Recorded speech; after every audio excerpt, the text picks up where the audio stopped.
বিসমিল্লাহির রহমানির রহিম। আসসালামু আলাইকুম। কেমন আছেন সবাই? আজকে আমি আমার ছেলের জন্য একটা আস্ত মুরগি রোস্ট করব, তাই ভাবলাম একটু ভিডিও করি, আপনাদের সাথে শেয়ার করি। আমরা রোস্ট সবাই করতে পারি, এটা খুব সাধারণ একটা রেসিপি, কিন্তু আস্ত মুরগি দিয়ে রোস্ট করতে হলে কিছু টেকনিক একটু অবলম্বন করতে হয়, একটু ধৈর্য ধারণ করে রান্না করতে হয়। তা আমি যেই তেলে বেরেস্তাটা ভেজে নিয়েছিলাম সেই তেলেই আমি রোস্টটা ভেজে নিচ্ছি। আস্ত মুরগির রোস্ট ভাজার সময় অবশ্যই মুরগির পা দুটো সুতো দিয়ে বেঁধে দিতে হবে, নাহলে পা দুটো ছড়িয়ে যায়।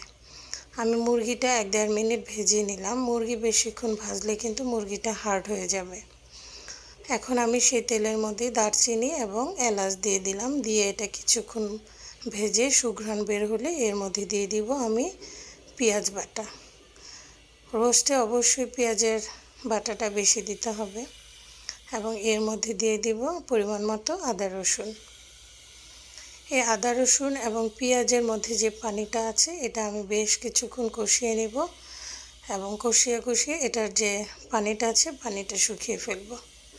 পানিটা শুকানো হয়ে গেলে এখন আমি মশলা দিব এবং মশলা যাতে পুড়ে না যায় সেই জন্য আমি একটু সামান্য মরিচের গুঁড়ো, ধনিয়া গুঁড়ো, লবণ এবং রোস্টের মশলা দিয়ে দিলাম। আমি রোস্টের মশলা সবসময় বাসায় বানিয়ে রাখি, এটাই আমি ইউজ করি। আপনারা চাইলে বাটাটাও দিতে পারেন, কেনাটাও দিতে পারেন। এর মধ্যে আমি এখন দিয়ে দিলাম চিনি। রোস্টের টেস্ট অবশ্যই একটু মিষ্টি, একটু টক, একটু ঝাল হবে, তাহলে ভালো লাগে খেতে। এখন দিয়ে দিলাম আমি টমেটো সস, এটাও আমার হাতে বানানো। আর আমার ঘরে টক দই বানানো ছিল না, আমি ইনস্ট্যান্ট একটু দুধের মধ্যে লেবু চিপে 7 মিনিট রেখেছিলাম, তারপর সেই দইটাই আমি এখানে দিয়ে দিলাম। খানিকটা রেখে দিয়েছি পরে দেওয়ার জন্য। এখন আমি আর মশলাটা কষানো হয়ে গিয়েছে, এখন আমি আস্ত মুরগিটা দিয়ে দিলাম। এটা খুব লো হিটে রান্না করতে হবে এবং খুব ধৈর্য সহকারে।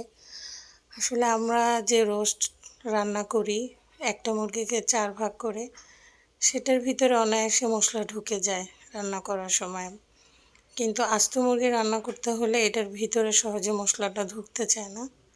সেজন্য খুব ধৈর্য সহকারে আস্ত জালে এটাকে হিট করতে হবে, জাল দিতে হবে এবং খুন্তি দিয়ে সব জায়গায় একটু মশলাটাকে ছড়িয়ে দিতে হবে, ভিতরে একটু মশলা দিয়ে দিতে হবে যাতে সব জায়গায় মশলাটা ঢুকে এবং এটা খুব টেস্টি হয়।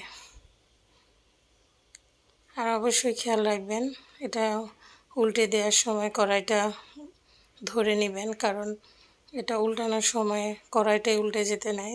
আপনারা হয়তো খেয়াল করেছেন আমি অনেক বড় একটা কড়াই নিয়েছি। আসলে আস্ত মুরগি রোস্ট করার সময় বড় পাতিল বা কড়াই না হলে কিন্তু উল্টানোর সময়, রান্না করার সময় অনেক প্রবলেম হয়। আমি এখানে অল্প একটু পানি দিয়ে দিলাম যাতে মশলা এবং মুরগিটা একদম ভালোভাবে জাল হয়। এখন দিয়ে দিলাম 4-5টা আস্ত কাঁচামরিচ। এই কাঁচামরিচটা অনেকটা সুঘ্রাণ বের হবে। কাঁচামরিচ কখনো রোস্টে ফেলে দিবেন না, রোস্টে আস্ত দিলে এটা সুঘ্রাণ বের হয়। আর ঝালের জন্য তো সামান্য গুঁড়ামরিচ দেওয়াই হয়েছে। এখন আমি দিয়ে দিলাম পেঁয়াজ বেরেস্তা এবং মাওয়া। এই মাওয়াটা আমি গ্রেট করে নিয়ে বেরেস্তার সাথে দিয়ে দিয়েছি।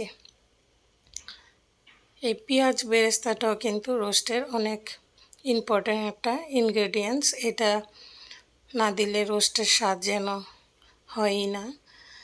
আর এই বেরেস্তাটা দেওয়ার পরে দেখবেন যে ঝোলটা একদম গ্রেভি হয়ে গেছে। আর এখানে আমি দিয়ে দিলাম 4টা ডিম সিদ্ধ করে একটু লবণ দিয়ে ভেজে নিয়েছি। আপনারা চাইলে ডিমটা দিতেও পারেন, নাও দিতে পারেন, তবে আমি সব সময় রোস্টের মধ্যে চেষ্টা করি ডিম দেওয়ার জন্য। তাহলে হয় কি একসাথে 2টা আইটেম হয়ে যায়, যে ডিমটাও খাওয়া হলো, রোস্টটাও খাওয়া হলো, আর দেখতেও খুব ভালো লাগে। তা আবার আমি একটু বেরেস্তা ছিটিয়ে দিলাম, দিয়ে এখন আমি নামিয়ে নিলাম। আমরা আজকে পোলাওর সাথে এই রোস্টটা খাবো, তাই আমি পোলাওর উপরে এটা সাজিয়ে নিলাম। কেমন হয়েছে দেখতে, কতটা লোভনীয় লাগছে নিশ্চয়ই আমাকে কমেন্ট করে জানাবেন ইনশাল্লাহ।